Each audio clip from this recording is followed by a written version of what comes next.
Hello viewers, অনেকে আমার কাছে জানতে চেয়েছেন থাই ভিসা পাওয়ার পরে ইমিগ্রেশনে যখন আমরা ট্রাভেল করতে যাই তখন ইমিগ্রেশন কর্তৃপক্ষ আমাদের কাছে ইমেল আইডি এবং পাসওয়ার্ড চায়।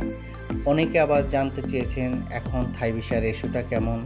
আবার অনেকে জানতে চেয়েছেন আমি যদি রিজেক্ট হই তাহলে কি আবার 6 মাস পরে ভিসার জন্য অ্যাপ্লাই করতে হবে, নাকি আমি এখনই থাই ভিসার জন্য অ্যাপ্লাই করতে পারবো।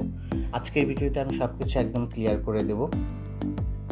আমি একটা ইমেল আইডির ইনবক্সে আছি, কিছু মেসেজ দেখতে পাচ্ছেন। এইগুলো হলো থাই ভিসা যে হয়েছে তার অ্যাপ্রুভ মেসেজ।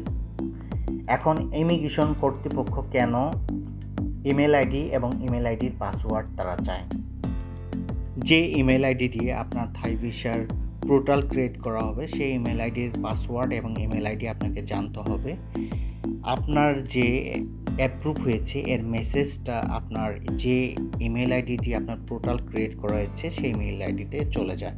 এই জন্য ইমিগ্রেশন কর্তৃপক্ষ এটা যাচাই করার জন্য সেই ইমেল আইডি এবং ইমেল আইডির পাসওয়ার্ড আপনার কাছ থেকে চাই বা দেখতে চাই তারা। আপনি যদি অন্য কারোর মাধ্যমে থাই ভিসা অ্যাপ্লাই করান, যার মাধ্যমে করাবেন তার কাছ থেকে ইমেল আইডি এবং ইমেল আইডির পাসওয়ার্ডটা নিয়ে নেবেন। এই জিনিসটা অবশ্যই ট্রাভেল করার আগে আপনারা খেয়াল রাখবেন। আবার অনেকে জানতে চেয়েছেন থাই ভিসার রেশিওটা এখন কেমন। থাই ভিসার রেশিও মোটামুটি ভালো। আপনি যদি সঠিকভাবে অ্যাপ্লাই করতে পারেন, আপনার ব্যাঙ্ক স্টেটমেন্ট ভালো থাকে, আশা রাখি অবশ্যই থাই ভিসা আপনার হবে। আবার অনেকে জিজ্ঞাসা করেছেন আমাকে রিজেক্ট হওয়ার পরে কি থাই ভিসার জন্য অ্যাপ্লাই করতে পারবেন কি না।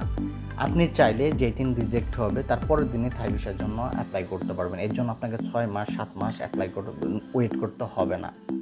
এটা আপনার এই ভিসা, আপনার আজকে রিজেক্ট হলে আপনার যদি কাগজ সঠিক থাকে আবার আপনি চাইলে পরের দিনই অ্যাপ্লাই করতে পারবেন। আশা রাখি সবার ক্লিয়ার হয়ে গিয়েছে। আজকে এখানে শেষ করছি। আল্লাহ হাফেজ।